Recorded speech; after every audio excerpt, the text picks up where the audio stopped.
Торжественное мероприятие состоялось в местной школе. Юбилейные медали из рук главы райадминистрации Фаниса Аминева получили 9 тружеников тыла и 93-летний фронтовик Абузар Ишмуратов. Уроженец деревни Семяново в начале войны работал в колхозе.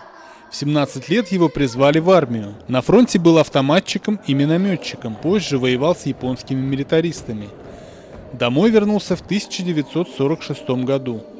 Абузар Абубакирович имеет медаль за отвагу, ордена за победу над Японией, Жукова и Отечественной войны второй степени. 1944 жылда армия сафына алындық.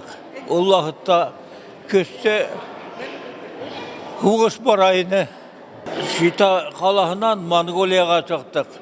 Монголияла, Манжурияла.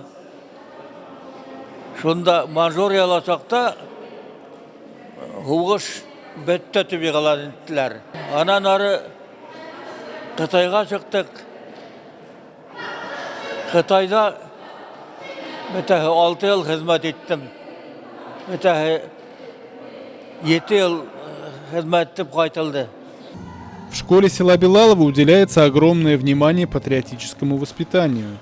В течение всего этого года запланированы тематические классные часы и другие мероприятия. Перед церемонией вручения наград школьники показали праздничный концерт. Самым ярким зрелищем стал торжественный парад в честь главных героев встречи. Bizde 11 тыл ветераны һәм 1 һугыш ветераны Ишмуратов Абузар агай. Без шул тиклем шатбыз, безнең арала бүгенге көндә һугыш ветераны уланлыкка бик шатбыз.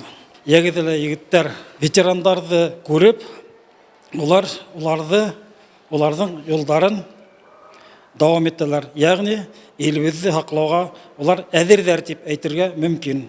Шундай мотор сара үтте. 2020 год президентом России Владимиром Путиным объявлен годом памяти и славы.